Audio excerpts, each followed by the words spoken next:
Bismillahirrahmanirrahim. Assalamualaikum warahmatullahi wabarakatuh. Baiklah, perkenalkan nama saya Wulandari, NIM 2030502160. Baiklah, sebelumnya yang saya hormati Bapak Hendra Wijaya, SAG MPDI, selaku dosen pengantar psikoterapi. Baiklah, pada kali ini saya akan menyampaikan pokok terapi transpersonal. Baik, di sini saya akan menjelaskan tentang yang diantaranya. Yang pertama itu 1.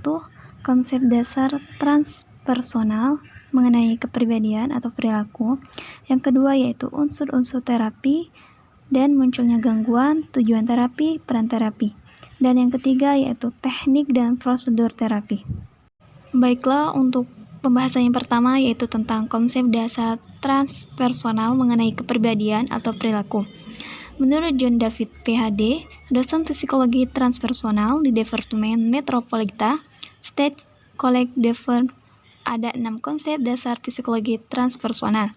Yang pertama itu pengalaman puncak, yang kedua transcendensi diri, yang ketiga kesehatan optimal, yang keempat kedaruratan spiritual, yang kelima yaitu spektrum perkembangan, dan yang keenam meditasi. Konsep psikoterapi transpersonal yang pembahasannya dominan pada konsep spiritualitas sering dikaitkan dengan sudut pandang religiusitas. Oleh karena itu, konsep psikoterapi transpersonal yang berperan dalam meningkatkan kesejahteraan psikologis individu. Psikoterapi transpersonal itu bekerja dengan membangun cara bagaimana individu mencapai kesadaran tertinggi. Individu diarahkan untuk mencapai tahap kesadaran tertinggi, yaitu altered state of consciousness terhadap kondisi dirinya, sehingga individu dapat menyadari penyebab dari permasalahannya, yang selanjutnya dapat diketahui solusi yang tepat untuk penanganannya. Jadi, psikologi transpersonal adalah salah satu mazhab dari psikologi yang mempelajari tentang potensi yang paling tinggi dari manusia, seperti pengalaman trans yang dialami oleh manusia, pengalaman spiritual, pengalaman mistik, dan hal-hal yang berkaitan dengan kesadaran yang berada di atas ego. Terapi ini menggunakan pendekatan spiritual dan psikologi.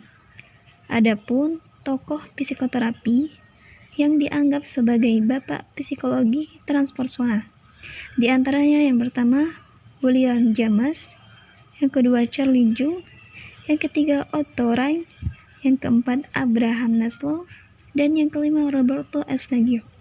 Itulah tadi nama-nama ilmuwan psikologi transpersonal. Adapun pembahasan yang kedua yaitu unsur-unsur terapi dan munculnya gangguan, tujuan terapi, dan peran terapi. Menurut Walsh and Vaughan menyimpulkan bahwa psikologi transpersonal adalah wilayah dari psikologi yang berfokus pada studi tentang pengalaman transpersonal dan fenomena terkait.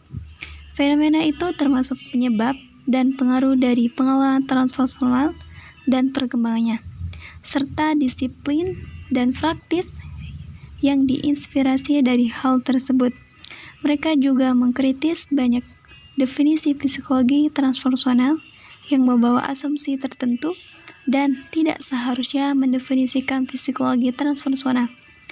Hartelius, Chapman, dan Bardeen melakukan analisis retrospektif dari definisi psikologi transpersonal. Mereka menemukan 3 tema dominan yang mendefinisikan psikologi transpersonal. Di antaranya, psikologi yang melampaui ego, psikologi yang berintegrasi atau holistik, dan psikologi transformasi.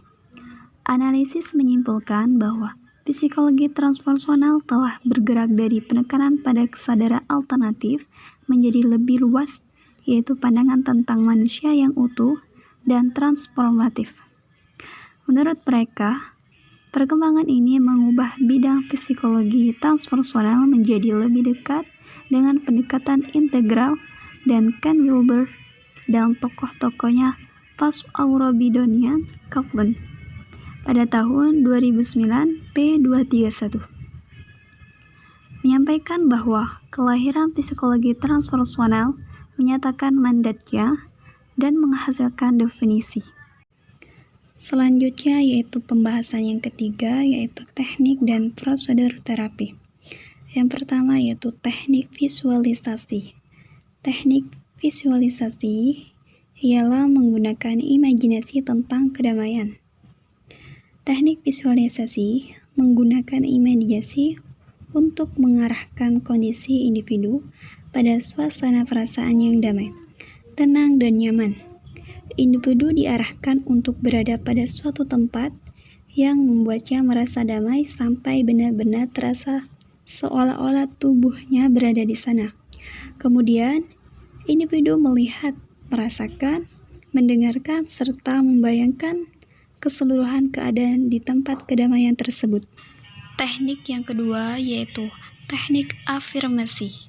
Teknik afirmasi menurut Effendi tahun 2006 dan Gregor tahun 2005 merupakan daya cipta manusia dalam upaya mencapai apa yang diharapkan dalam hidup, mengarah pada perubahan sikap dan kebiasaan yang dimulai dari dalam dan akhirnya tampil keluar. Mengacu pada pernyataan pribadi yang diucapkan dalam bentuk waktu saat ini, mengungkapkan pernyataan-pernyataan positif tentang diri secara verbal. Kemudian diminta merasakan dan membayangkan kembali ketika berhasil meraih tujuan dan harapan dengan baik. Pikiran bawah sadar tidak mengetahui perbedaan antara imajinasi dan kenyataan. Individu yang berhasil melakukan teknik afirmasi yaitu membuat pernyataan dan tujuan dalam hal secara positif, serta membayangkan kembali secara mendalam, bertampak pada perkembangan kesehatan individu yang lebih baik. Dengan memanfaatkan pikiran bawah sadar, individu mampu mengatasi keraguan, rasa takut, dan hambatan-hambatan pribadi lainnya dengan mengafirmasikan pikiran-pikiran dan tujuan-tujuan positif dalam hidupnya. Adapun teknik yang ketiga yaitu teknik relasi. Relasi berfungsi melatih individu menyadari dan menyamai perasaan yang menekan, kemudian melepaskan perasaan yang menekan tersebut. Dengan menggunakan teknik relasi, individu dapat menemukan makna hidup yang lebih dalam, merasa lebih bebas dan lebih tenang, juga dapat mengatasi gangguan perasaan dan pikiran-pikiran negatif yang dimiliki, serta menjadikan optimis dalam menghadapi individu. Yang keempat yaitu analisis mimpi. Analisis mimpi adalah teknik yang digunakan para psikoanalisis untuk memaknai mimpi seseorang.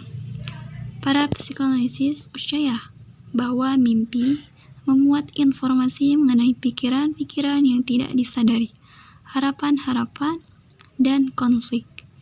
Ini menurut Andreda tahun 2007. Mungkin hanya ini yang dapat saya sampaikan. Apabila ada kata-kata yang salah, saya mohon maaf kepada Allah, saya mohon ampun. Saya akhiri dengan wabillahi taufiq wal hidayah. Wassalamualaikum warahmatullahi wabarakatuh.